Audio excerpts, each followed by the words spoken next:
Archaic Records.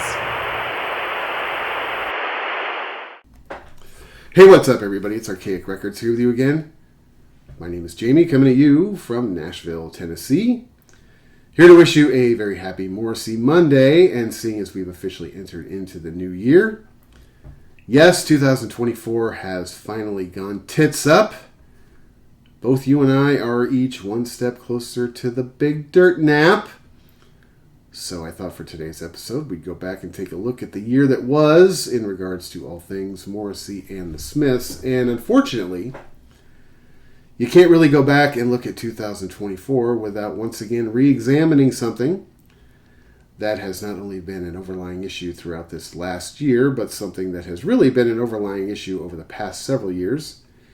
That, of course, being the purgatory that we've all been forced to endure in regards to Morrissey's newest album, the now mythical Bonfire of Teenagers. And, of course, this is a melodrama that first began playing out back in 2021, and unfortunately for all of us, the story continued throughout the entirety of 2024, with Morrissey complaining to anybody willing to listen to him about the shelving of his latest album, blaming both the music industry itself and, as he so eloquently describes it, a culture of idiocy.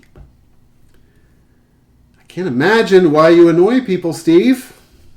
I just don't get it. Now, keep in mind, I'm not exactly disagreeing with you, man, but you're the one who's out there supposedly trying to hawk a product.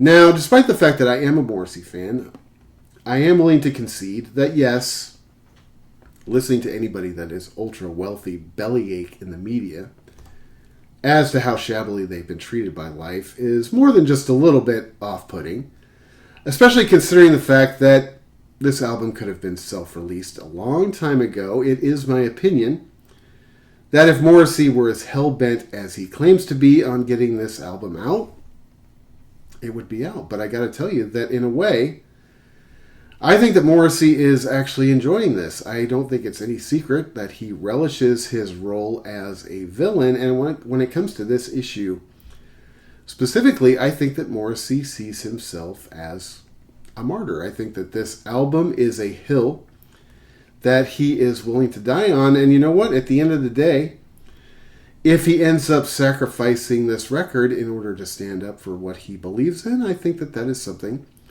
that he is okay with as well. Now, obviously, as a fan, I hope it doesn't come to that. I would like to see this record released at some point in time, and to be honest with you, I've got to sympathize with Morrissey at least on a couple of counts. One being that, yeah, it's got to be incredibly frustrating to feel as if you have been censored, to feel as if you have been blacklisted, especially in an industry that is supposedly based on creativity and freedom of speech. And two, I just personally hate censorship, and I despise with every fiber of my being anything that has to do with the cancel culture. I think if you are one of those people who supports the cancel culture in any way, shape, or form, I don't see how you can honestly call yourself a lover of music, film, or literature, not to mention the fact that you're just an asshole. So for me, if I were to have two wishes for next year when it comes to this topic in particular, the first one would be the unconditional extermination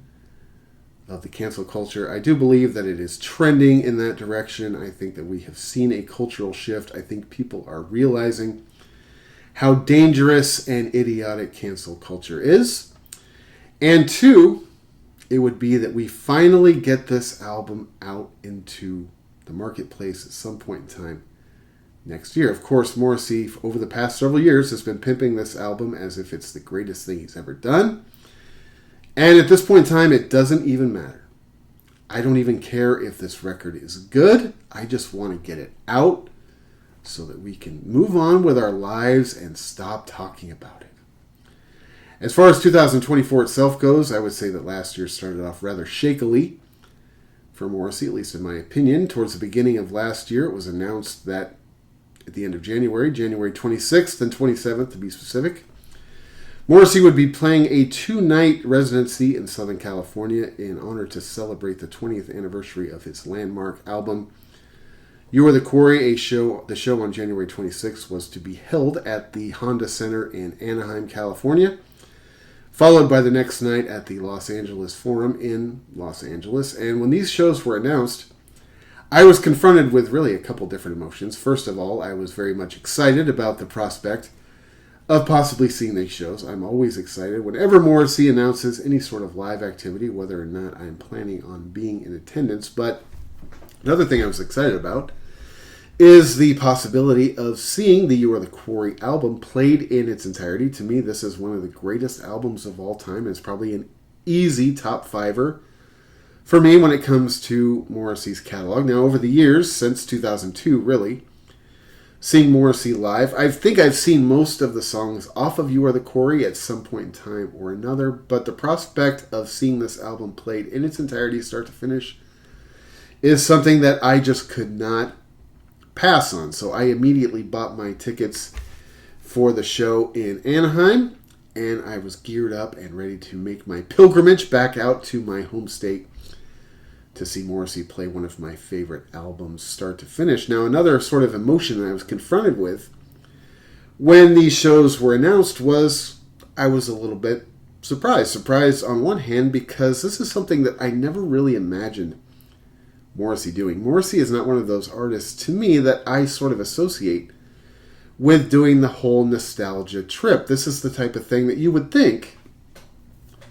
Morrissey would dismiss as being as corny as a Nebraskan's turd. But like I said before, once the show was announced, regardless of how I felt he might feel about it, I was all in. And the other thing that sort of surprised me about this show was that these two shows in Southern California were booked to be played in big arenas. The show on the 26th in Anaheim was booked at the Honda Center, and the show on the 27th was booked at the Los Angeles Forum. Now, I've seen Morrissey 14 times over the course of my 30-year fandom, and I got to tell you that I've never seen him play in an arena. I was sort of curious to see how his show would translate. Now, I have seen Morrissey play a few bigger rooms throughout the course of my 14 shows. I think the biggest show I ever saw of his was in 2004 on the You Are the Quarry tour. I believe it was at the Aragon in Chicago, which is a venue that I absolutely love. I do believe that was the biggest show I ever saw of him. I also saw a show at the Masonic in San Francisco in 2017, which is also a big room. And in 2014, on the World Peace Tour, I saw him play a venue in San Jose, California, called the San Jose Civic, which is also a relatively big room. Now, these rooms are nowhere near the size of an arena, so I was sort of curious to see how well his show would translate, and honestly, how well he would sell out two big arena shows. Now, I remember thinking to myself, well, I could see these shows being successful based on the fact that, yes, it is a two-show residency. We are celebrating an album that I think is an album that is relatively loved throughout the Morrissey catalog. These are going to be big events like me.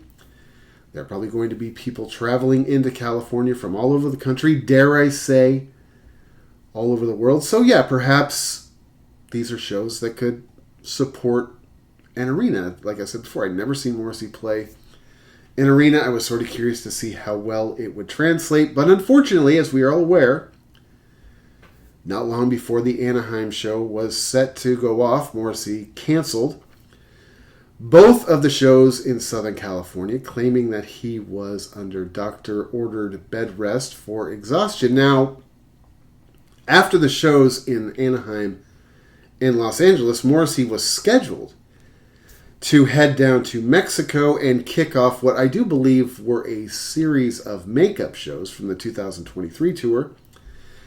That tour was going to take him from Mexico City down into Central and South America. And of course, that entire run, which was scheduled to run from February 3rd to February 24th, was wiped out as well. Now, I got to tell you that when these shows for Southern California were announced, I was sort of ridiculously confident that these shows would go off. Now, of course, it's always the joke whenever Morrissey announces any sort of live performances. It's always the joke on social media that he's not going to show up, that he's going to cancel at the last second, or if he does show up, he's going to play a song or two, and then he's going to throw a tantrum, and he's going to leave the stage. Now, in my personal experience, over the years, I've been relatively lucky when it comes to my Morrissey shows. I've never seen, up until this show in Anaheim, I've never seen Morrissey pull shenanigans. I think the closest thing I've ever seen to Morrissey sort of not putting his all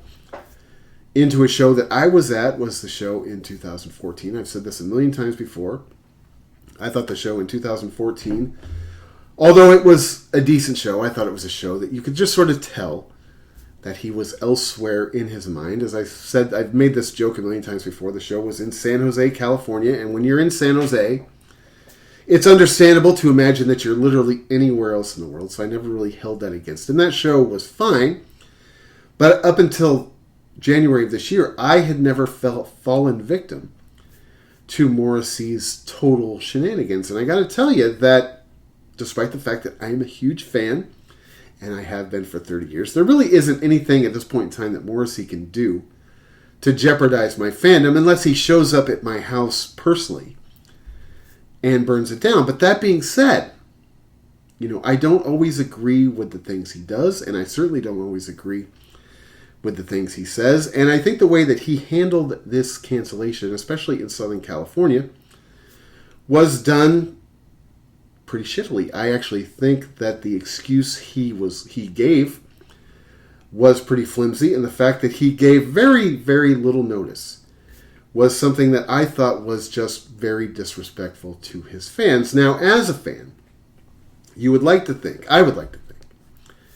that not only Morrissey, but all of these artists that I worship at the altar of, you'd like to think that they have some amount of affection towards their fans. Now, maybe not as much affection as we have towards Morrissey. I mean, that's a lot to ask of one person, but you'd like to think that he at least has some respect for the people that have put him in the position that he's in this world. And I felt as if the way he handled these cancellations, at least the two shows in Southern California, was done very disrespectfully. I thought it was handled just the worst, and the excuse that was given, in my opinion, was somewhat flimsy. Now, going back to the idea that these were arena shows, one thing I can't help but wonder, even a year later now, is I wonder, I don't know this, I haven't seen any figures, but I wonder if these shows ended up getting canceled at the end of the day because of the fact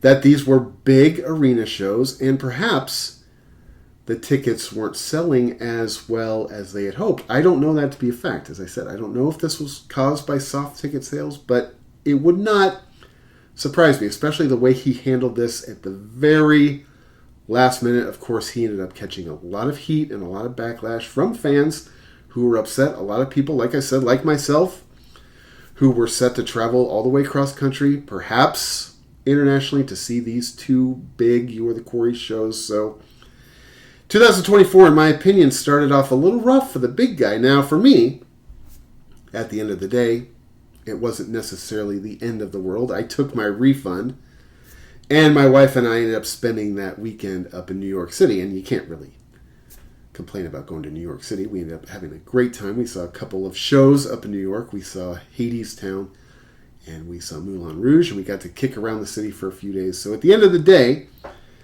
for me, it wasn't the end of the world, but this was really, for me, the first time that I, in my experience, have ever caught, the brunt of the Morrissey shenanigans. And I gotta say, again, I did not love it. And as far as I know, those shows in Mexico, Central and South America, those were just outright canceled. And as I said before, I was very confident that the shows in Southern California were going to go off. But I had a feeling, even before he canceled the shows in Anaheim and Los Angeles, I had a feeling that those shows in Mexico and Central and South America, I just sort of knew for some reason that those shows were never going to happen. So as soon as he canceled the California shows, I knew that he was going to wipe out that entire Mexico, Central, and South America tour. And as far as I know, those dates have never been made up, have never been rescheduled. I think he just outright canceled that tour. I do believe that those were makeup shows from 2023. So for me, like I said, 2024 started off not on a great note. I was not necessarily enamored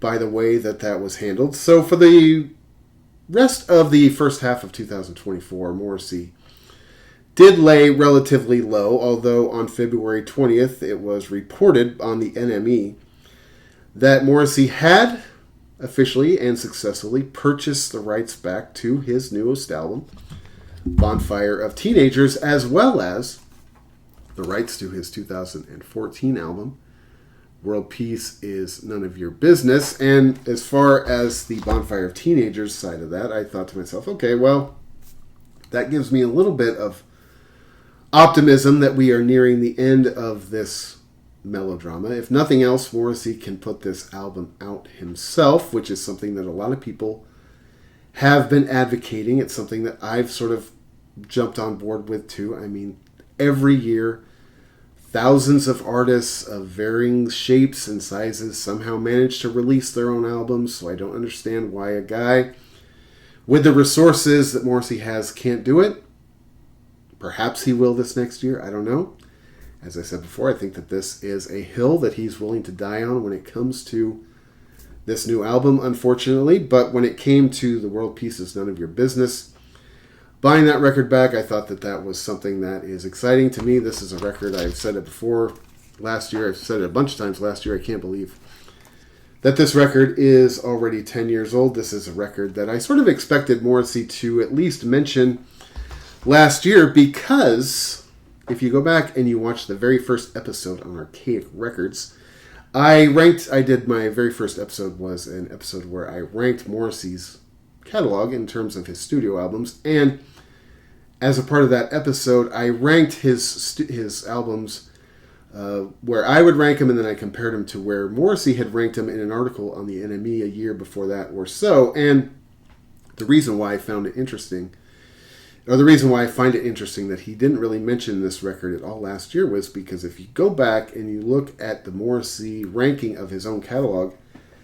on the NME, he ranked this album, World Peace is None of Your Business, as his favorite album of all time, which I find hard to believe.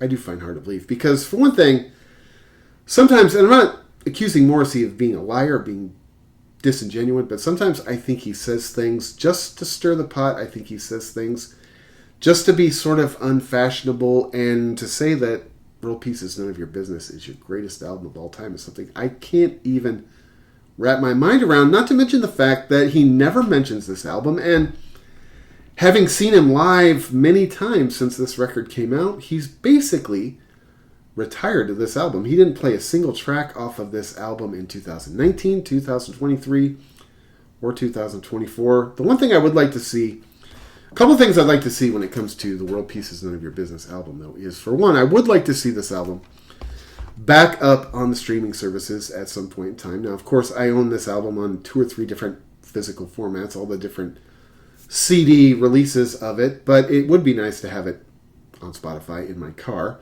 I do spend a lot of time in my car streaming music, and this is a record that I would probably listen to a lot more than I do if it was back up on the streaming services. And one thing I would like to see is I would like to see this album get a real full-on proper vinyl reissue. I know I don't have it on vinyl. I know it did come out on vinyl. I'm not saying it didn't.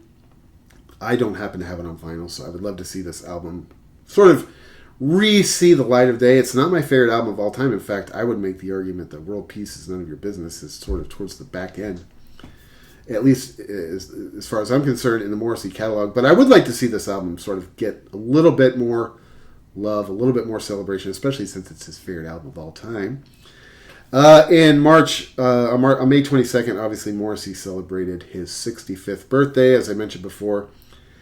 After the sort of chicanery that went on in Southern California and Central and South America at the beginning of the year, Morrissey really sort of laid low for the first half of the year. But in early June, it was announced that Morrissey was going to be reissuing his 1993 live album, Beethoven Was Deaf, and to commemorate the reissue of the record, he'd be playing 2 shows at the House of Blues in Las Vegas on July 26th and July 27th. And this was something that I was absolutely over the moon over, because Beethoven Was Deaf is probably my favorite live album of all time. And of course, this is an album that I have had on CD pretty much ever since the beginning of my Morrissey fandom. Of course, this album was originally released in 1993, never actually officially released in the United States. This is an import copy of it. This is the copy I've had for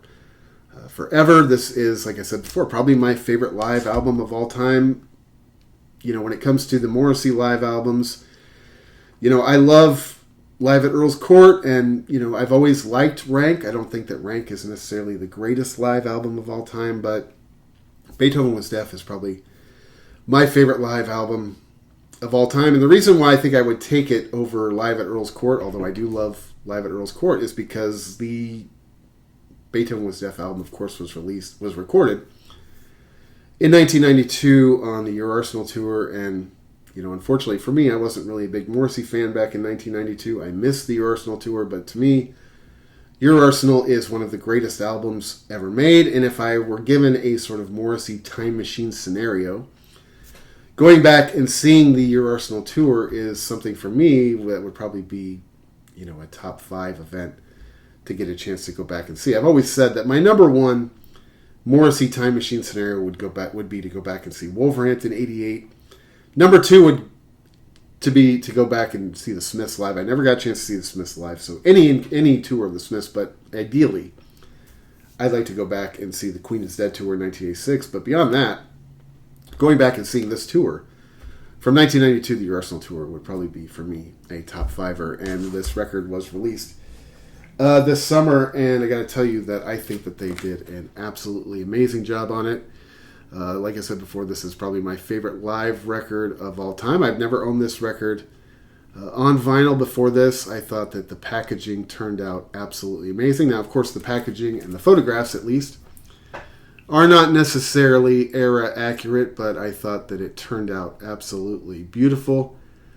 As I mentioned before, this is a record that I absolutely love, and I have for as long as I've been listening to it. And honestly, ever since this record came out, or this reissue came out, this is probably the record of Morrissey's that I've been listening to the most, probably throughout the second half of this year, because I absolutely love this record. And, you know, honestly, not saying that I'd completely forgotten about it, but until this reissue was announced, this was a record that I hadn't really listened to all that often in the last couple years, despite the fact that I love it. So having it reissued has kind of made me re-fall in love with it, kind of re-engage with it, and probably for the second half of 2024, this is the Morrissey record that I've been listening to the most. Now, as far as the shows in Las Vegas are concerned, again, this was something that I was very excited about. This was something that I considered attending because the shows in Los Angeles and Anaheim kind of got screwed up. But for me, at the end of the day, it was a very sort of difficult decision whether or not I should take the trip out to Las Vegas to see one of these two shows, because I had originally planned on it when these shows were announced. But based on two things, one being that time of the year for me in my professional life is just incredibly busy. It's sort of difficult to justify stepping away from work and going out and, you know, taking time off to take a trip out to Las Vegas for a weekend. And two, because of the shenanigans that got pulled in Southern California at the beginning of the year. I remember thinking to myself, you know what? If I end up buying tickets for these Las Vegas shows and something happens and he ends up not showing up and I'm missing work during a busy time of the year, that is not going to be something that I'm going to be in love with. Now, at the beginning of the year, when I went to when I was originally supposed to go to the show in Anaheim in January, my work that time of year is slow. So it didn't bother me as much that the shows didn't happen. And like I said before, instead of going out to California, my wife and I went to New York and we had a lovely time. But in the summer, it's hard for me to sort of justify taking time off, especially if his attendance is questionable. Now, leading into the shows at the House of Blues in Las Vegas to celebrate the reissue of Beethoven Was Deaf, Morrissey came out on his social media platforms, probably having heard plenty of blowback after the Southern California chicanery, promising his fans that he was going to show up, that he was going to be there in blood-soaked flesh. And on July 26th, Morrissey did arrive, did play at the House of Blues in Las Vegas, followed by the next night on July 27th. And I got to tell you that I was not in attendance. I did not make the trip out there, but I did go back and I watched most of the live material on sort of YouTube and other social media outlets. And I got to tell you that as soon as I saw him and how good he looked and how good he sounded and how amazing those shows went off, I immediately had seller's remorse. I had a feeling like, man, I knew I should have gone. I knew he was going to kill it, and he did. That set list on July 26th at the House of Blues in Las Vegas, I thought was absolutely pretty killer. He started off with the show with the song "Big Mouth Strikes Again." He went into "You're the One for Me, Fatty," which is something I've talked about. A song that I don't love live. A song I don't love. I mean, especially when you're talking about "You Were the Quarry," or I'm sorry, when you're talking about "Your Arsenal," you're only going to get probably a song or two off "Your Arsenal." "You're the One for Me, Fatty" is a song I just never want to hear. He played "I Wish You Lonely," "Gang Lord," "How Can You Possibly Know How I Feel?" Of course, "The Telephone Rings," a song that I saw last year, 2023. I saw in the fall this year, 2024, 4 times. Or twice, I should say. I see it 4 times total. And a song I don't really love.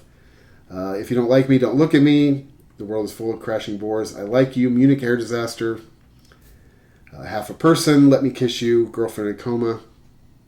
Again, there's this rule I have, Steve. You broke the rule.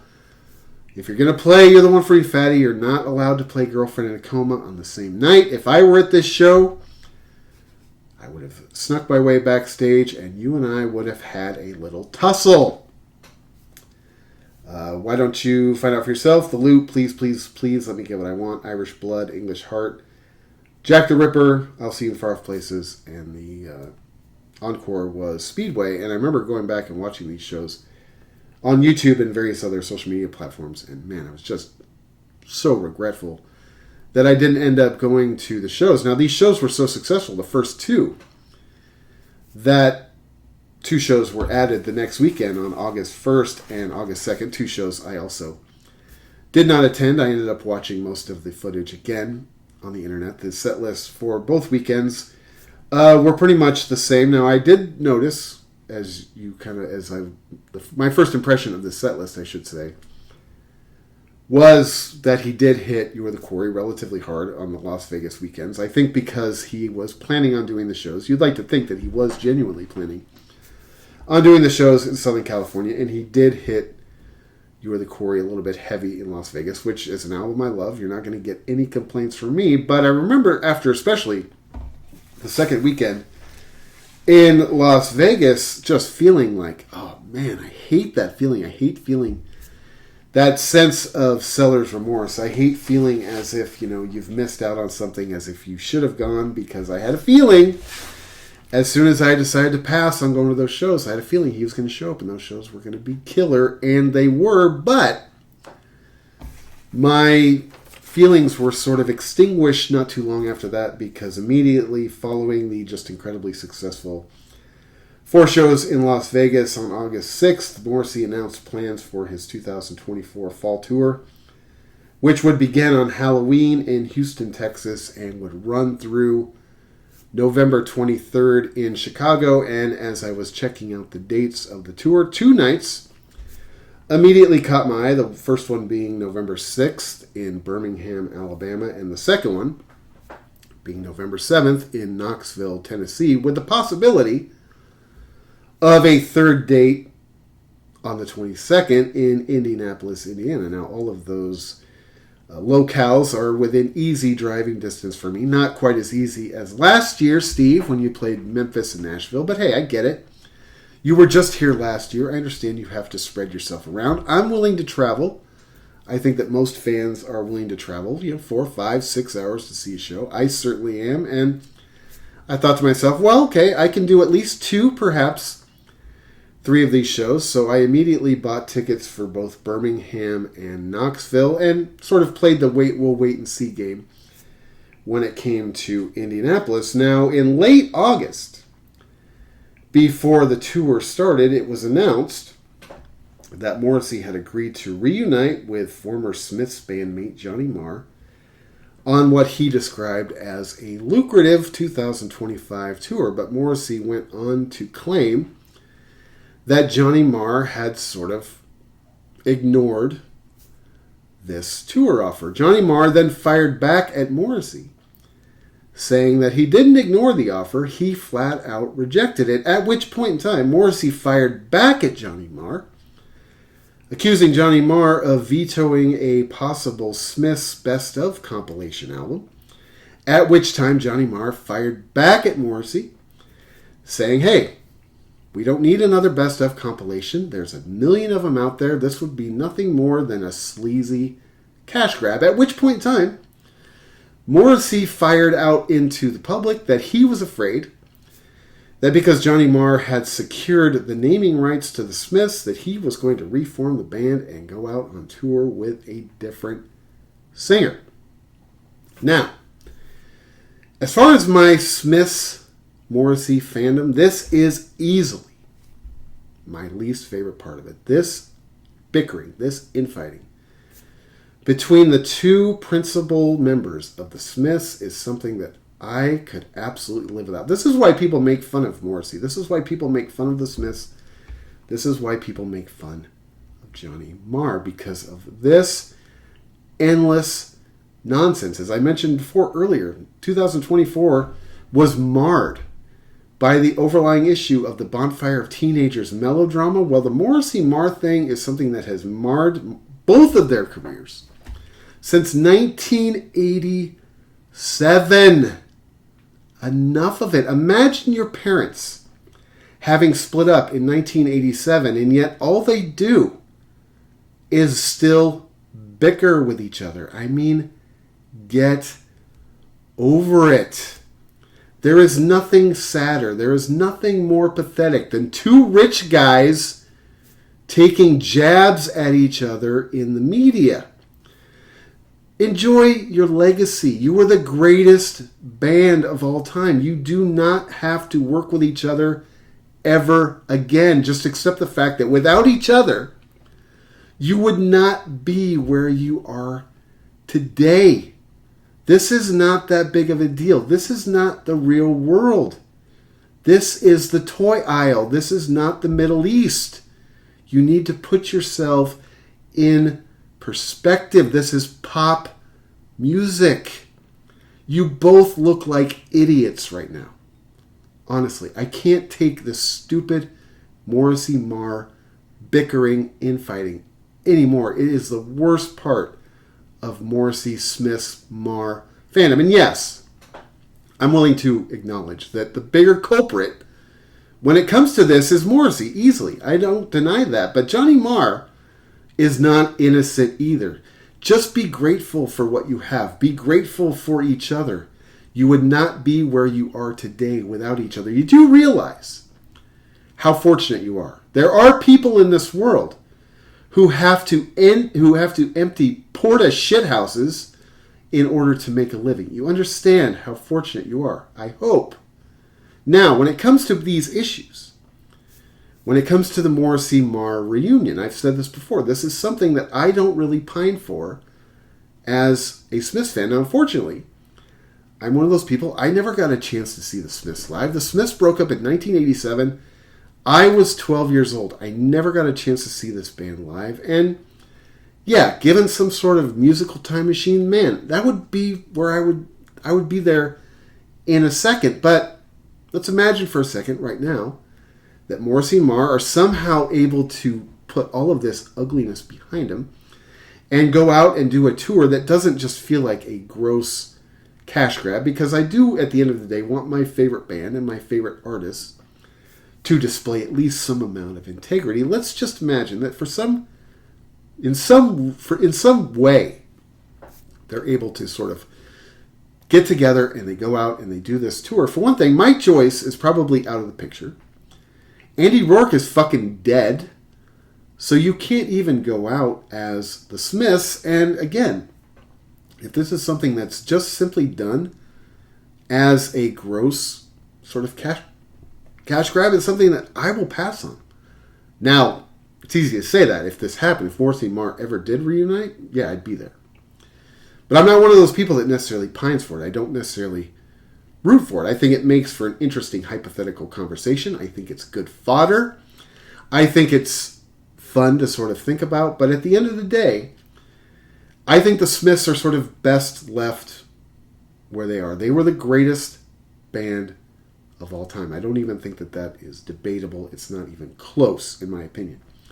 So, in my opinion, I think it's better just to leave it where it is. Both Morrissey and Marr have had successful careers post-Smiths, and at the end of the day, they just need to acknowledge that, you know, without each other, they wouldn't be where they are. What I'd love to see, more than a reunion, is I would love to see Morrissey and Marr get together sometime, sit down in a pub, throw back a few pints, and just celebrate their legacy, celebrate what they created together. Now, in terms of the second issue, when it comes to this best of compilation album, I got to side with Johnny Marr on this one, if it is true that Johnny Marr sort of vetoed this whole new best of compilation because he thinks that the market is saturated with them. I personally couldn't agree with that more.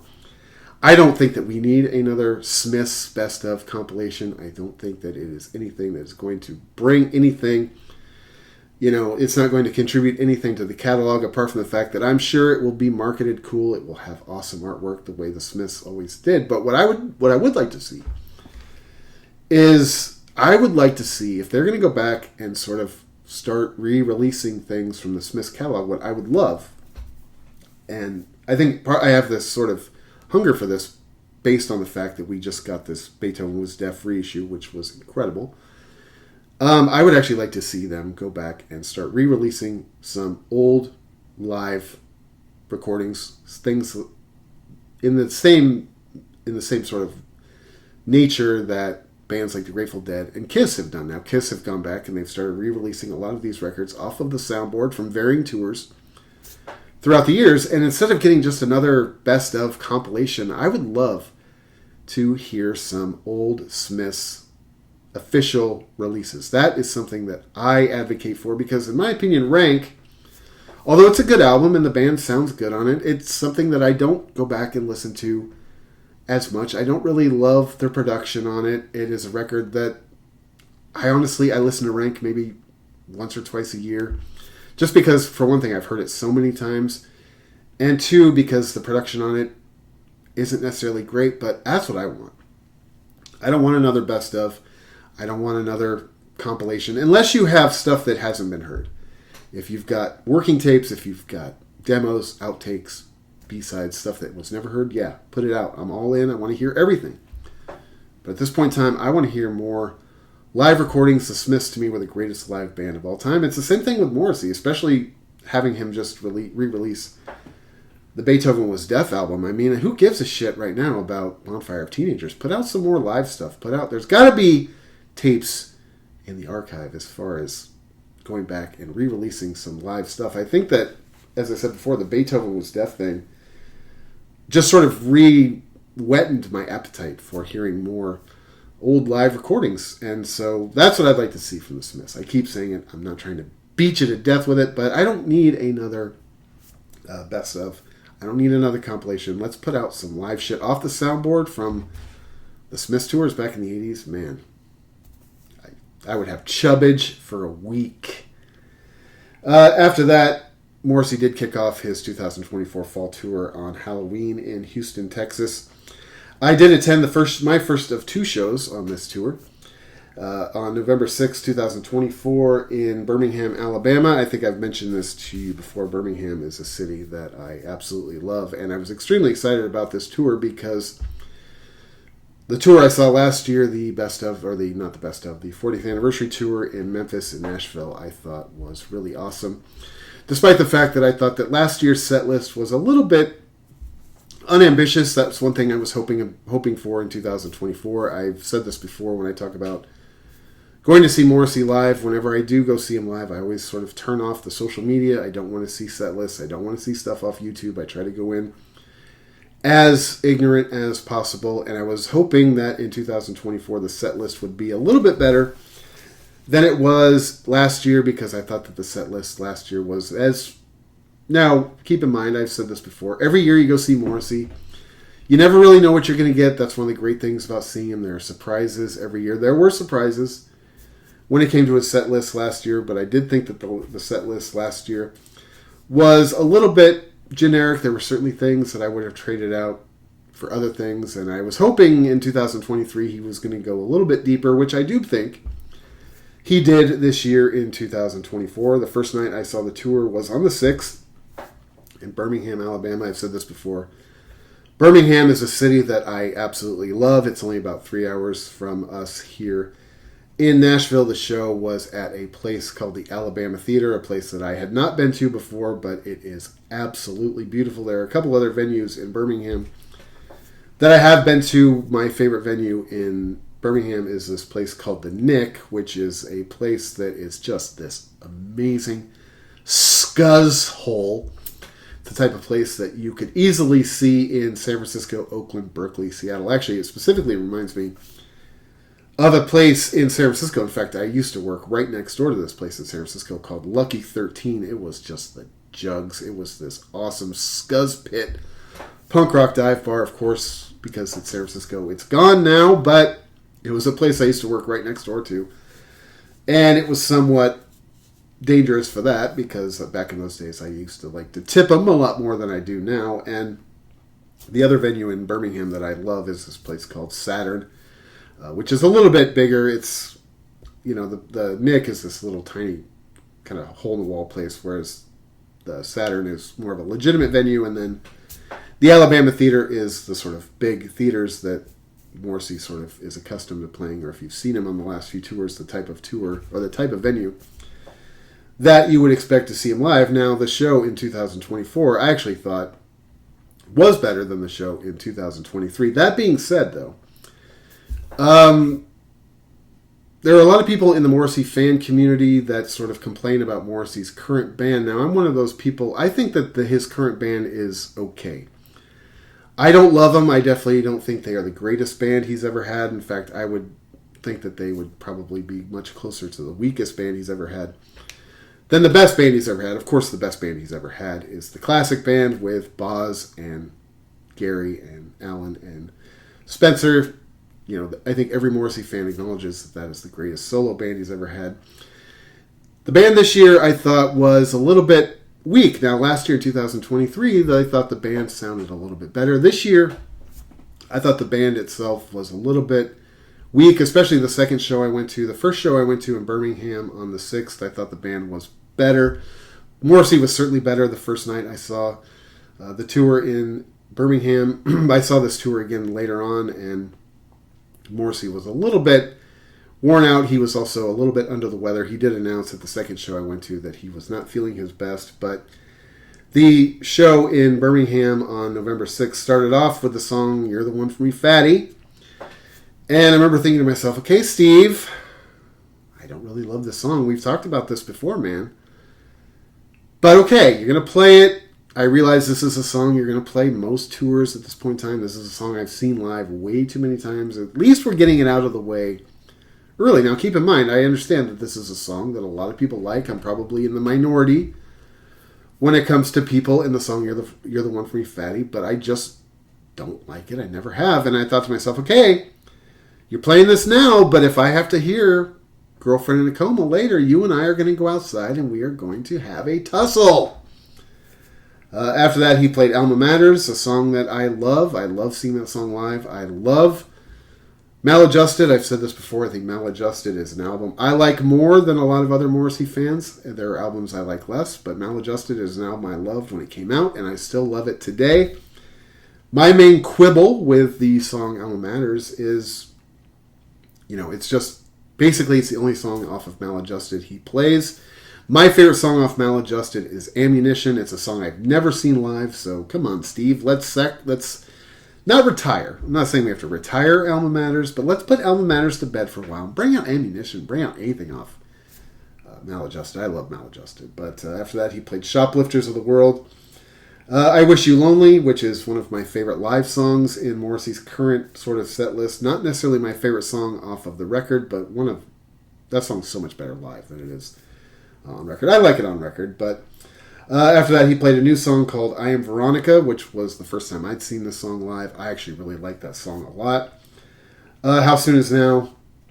And then he played, of course, The Telephone Rings, which this was the third time I saw this song live. He played it both nights last year in Memphis and Nashville. This is a song I don't really love, although by the end of this tour, having seen it live 4 times now, it's a song that is sort of slowly sort of growing on me. It's still not a song I like all the way. After that, he played Rebels Without Applause, which was the song I desperately wanted to hear on this tour. I wanted to hear it last year. I love that single. You know, like I've said this before about the song Rebels Without Applause. If that song is an indicator as to what the new record is going to sound like, I'm all in. But we've been waiting on the new record for 3 years. I thought he played the song Rebels Without Applause the first night. Awesome. The second night I saw this tour, which was on the 22nd in Indianapolis, I felt like they really sort of mailed in the song. Rebels Without Applause, it was actually one of the weaker points of the second show I went to in Indianapolis. The band totally just had no energy when it came to that song. I thought the second night I saw this tour in Indianapolis was good, but it was a real line of demarcation for me between the two shows.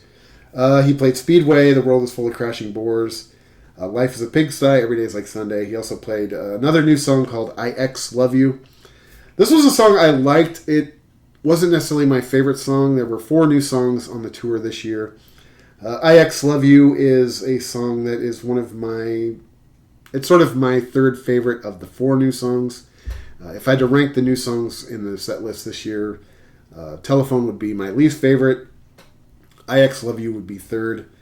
I Am Veronica would be second, and then I love Rebels Without Applause. I've loved that song ever since it came out, even though the second night on the tour they sort of didn't play it as well as they did the first night. He played Hug a Pillow, which is still the only song I've heard live off of Dog on a Chain. I like that song.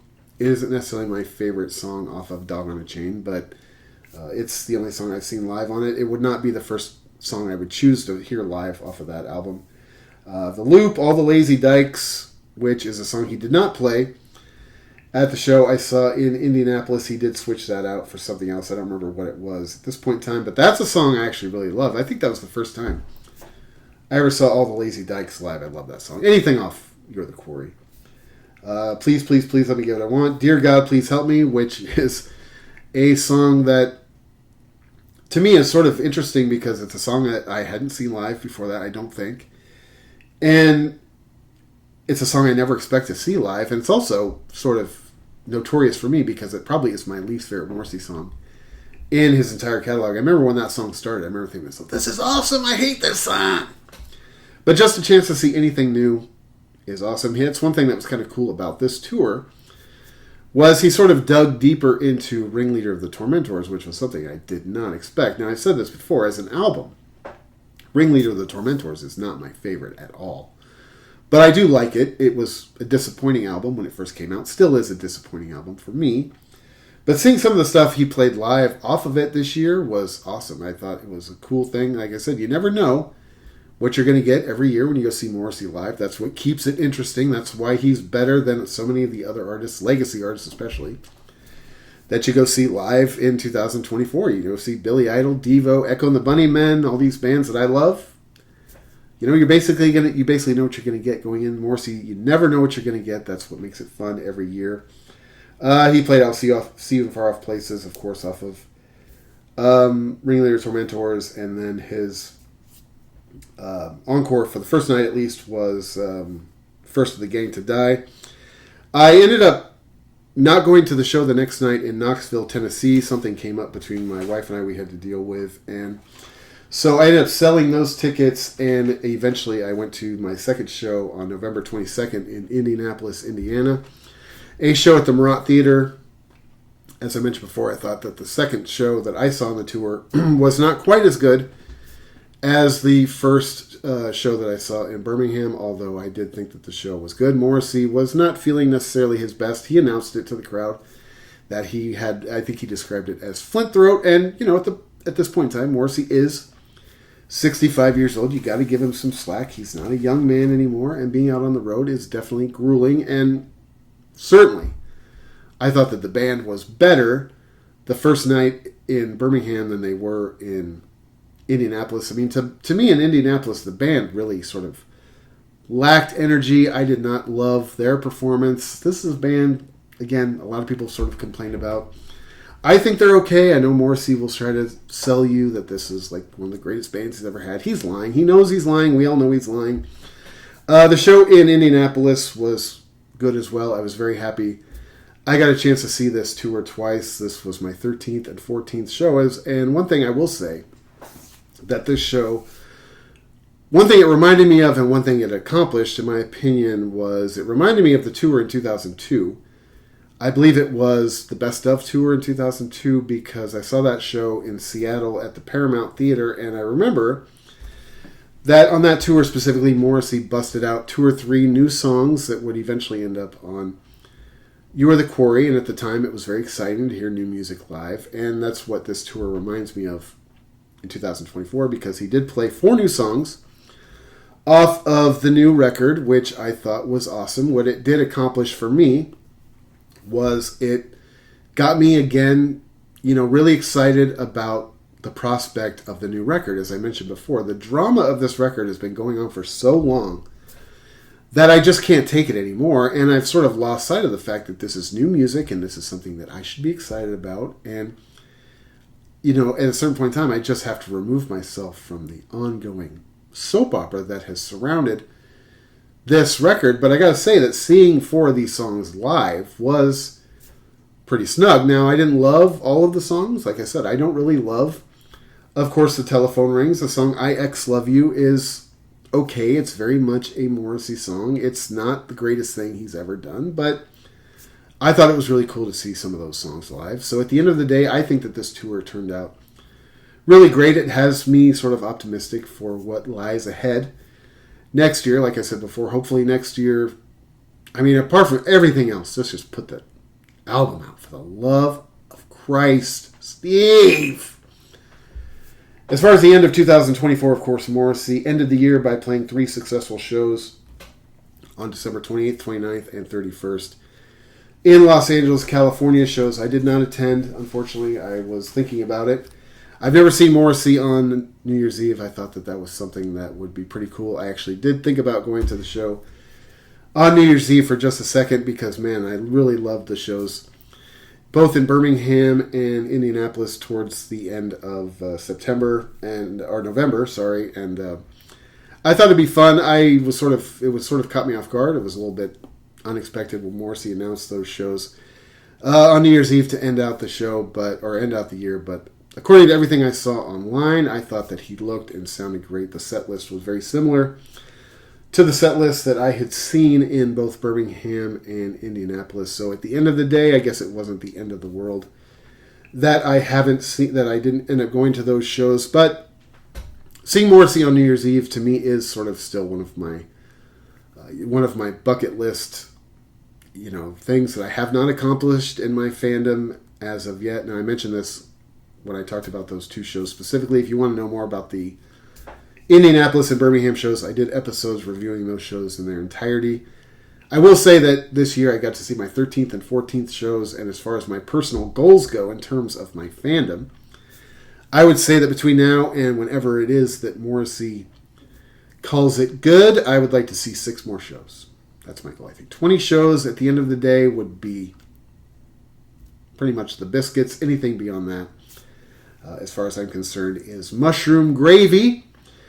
Now, as far as some of the other activity in 2024 in regards to the Smiths and Morrissey world, of course, Johnny Marr On September 20th, he reissued his first solo album, Boomslang. This was an album that I did a whole episode on a long time ago.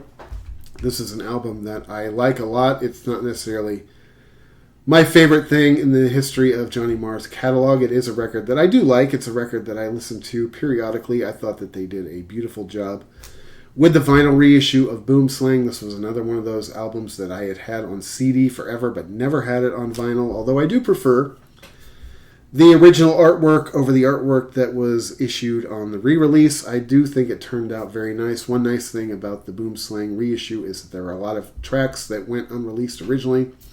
So there is some new music on it. I've said this before about the Boomslang album. If I had to make one sort of quibble about it, to me it would be that the album is a little bit too Oasis-y. I don't know if that's even a word, but that is an album that, to me, it feels a little bit dated. It feels a little bit locked in time. I don't think that album has aged as well as some of the other stuff in Johnny Marr's catalog, which admittedly is much newer, but I really love the current string of albums that Johnny Marr has done, and Boomslang to me is probably my least favorite record of his. It is nice to have it on vinyl. I think they did a beautiful job with the reissue.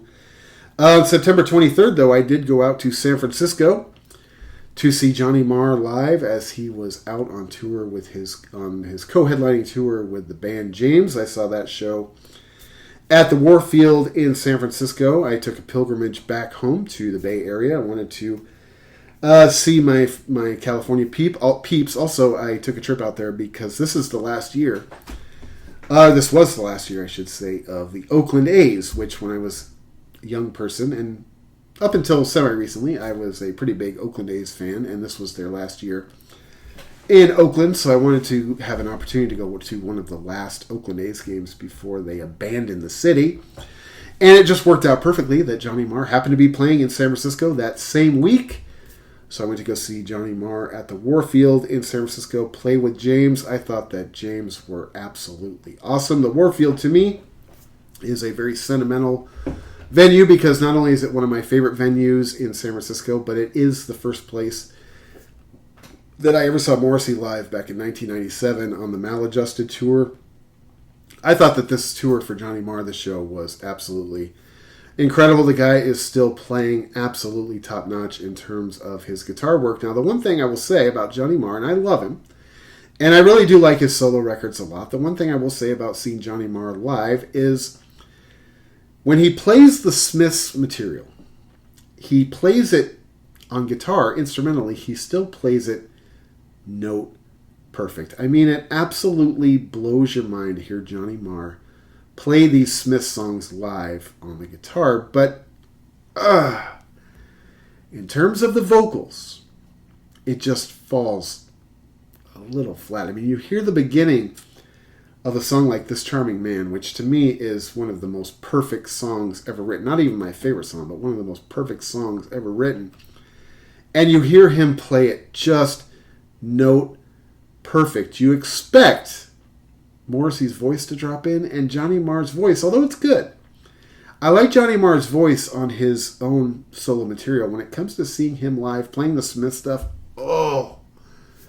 it's just such a tease because, man, he still plays those songs note perfect. In fact, when I was at the show, seeing the Johnny Marr tour, I had visions in my head of the Morrissey-Marr reunion. I think to myself, man, hearing this guitar work with Morrissey live, something I've never had a chance to do, it would be absolutely life-altering. Because even though I prefer seeing Morrissey play the Smiths material live over Johnny Marr, there hasn't really ever been a guitarist, Alan White and Boz Borer included, that could really do what Johnny Marr did on the guitar. So it's always just a little off. But I will take seeing Morrissey play the Smiths material over Marr just because the vocals are just not great. But I did think that the Johnny Marr tour was awesome. He looks great. He sounds great. He was in a great mood. That's one thing I will say about Morrissey also. On the 2024 tour is Morrissey was in great spirit. He seemed to be having a good time. He was well engaged. Johnny Marr's always well engaged. You don't have to wonder about that. Real quick, he played Sensory Street. He played Panic by the Smiths. He played Generate. Spirit, Power, and Soul, Newtown Velocity. He played this charming man, which was probably the highlight of the show for me because, again, you drop into that guitar intro to me. That's one of the most perfect songs ever written. I love it. Hearing him play it live is incredible. He played the song Somewhere, Walk into the Sea, Please, Please, Please Let Me Get What I Want. He played an acoustic version of Headmaster Ritual that just made my butthole pucker. As far as the Smiths material with his vocals, that was definitely the highlight of the show for me. He played the electronic song Get the Message. He played How Soon Is Now, of course. Early Money, and then he played another electronic song called Getting Away With It for his encore. He played The Passenger, and There's a Light That Never Goes Out. If you do get a chance to see Johnny Marr live, and you haven't, I can't recommend it enough. He was killer. That show at the Warfield was absolutely incredible. That is a venue that I love. Now, I do wish it was at the Fillmore. Whenever shows are at the Warfield in San Francisco, I always wish they were at the Fillmore, but man, it was incredible. Couldn't give it any higher marks if I wanted to, apart from the fact that when he sings the Smith stuff, it just falls a little flat. A couple other small notes before we get out of here this week. Smiths and Morrissey related. The album Northern Gentleman by Blitz Vega was released this year, which featured, of course, former Smiths bassist Andy Rourke. This is an album that I do like. This is an album that didn't really get a lot of fanfare. I didn't even really mention it much on this channel, but it is an album that I do enjoy. I think if you are a fan of the Smiths or anything that has anything that has to do with that sort of classic Manchester sound, this album to me is sort of a modern take on it. It sort of sounds like a modern blend of the Happy Mondays, the Stone Roses, and the Smiths. I think the album is good. I would highly recommend giving it a spin. It was a record that I was going to review on this channel when it first came out, but there was a lot of other Morrissey, Smith stuff going on at the time. Definitely check out the album Northern Gentleman by Blitz Vega. Man, Andy Rourke, can't believe he's already been gone as long as he has been. He's missed every day, at least in this house. And finally, we'd be remiss if we didn't mention the new album by former Morrissey guitarist Boz Bohr, the album Morrissey Reimagined, which I did review on this channel if you are so interested in going back to the archives and finding it. If you're interested in this album, give it a listen. But to be honest with you, there isn't anybody in the world I hate enough to recommend this album to. To me, this thing is an absolute abortion. I think if this is an album that you genuinely like, I have no idea what you were hearing, because to me, it is honestly one of the worst things I've ever heard. It's nothing personal. I love Boz Bohr. I always have. I always will. But this album is junk. Recently, he boasted on one of his social media platforms that Morrissey loved the album. I get the sense that Morrissey saying he loved this album is sort of equivalent to your friend's 4-year-old child showing you a picture of a stick drawing, and you say to them, "Oh man, that's so great. You're so talented. That's beautiful." But really in your head, you're like, "Man, get your kid away from me. I don't want to deal with this brat right now." So anyway, if you are interested and you haven't heard it, check out the album Morrissey Reimagined. I can't recommend it. It is life-shortening, in my opinion. And at the end of the day, I think that Boz Bohr knows it's junk. I think Morrissey knows it's junk. And I think that you know it's junk. This is an album that I can't even purchase on physical format. I bought it on the digital download off Bandcamp because I had to hear it, and I regret it. I've gone back and listened to it a couple times since to see if maybe I was being a little bit too harsh, but I wasn't. So if you're interested in my review on the Morrissey Reimagined album by Boz Bohr, help yourself. It gets a little bit gnarly. Honestly, this channel is dedicated mostly to positivity and love of the music that I worship, but the Boz Bohr episode gets a little bit gnarly. I'm not going to lie to you, but I think that about does it. I think that brings us up to date in terms of most of the big things when it comes to Morrissey and the Smiths in 2024. Yes, there were other things. There were smaller things, but I think we got the gist of it. I think we covered it here today for the most part. Looking forward to 2025. Hopefully a new album will be out as well as a tour. There are a couple other anniversaries coming up in 2025 that it'd be interesting to see if Morrissey acknowledges. Not that we want him to become the nostalgia act, at least I don't. But it would be interesting to see if he acknowledges the big anniversaries of Meet His Murder and Southpaw Grammar. Something that especially, man, Me Is Murder, doing something for Me Is... Now, I'm not advocating that he goes into this whole, like, nostalgia trip, but, man, doing something to celebrate Me Is Murder, that would be the jugs, as the children say. Anyway, man, thank you so much for checking out this video. This is Archaic Records. My name is Jamie, coming at you from Nashville, Tennessee. Be sure to go out and support your local record store like Grimey's here in Nashville, Tennessee. Check back most weeks for Morrissey Monday, a celebration of all things Morrissey and the Smiths, as well as other record content and album reviews throughout the week. And I guess that's just about going to do her. So until next time, my friends, talk to you then.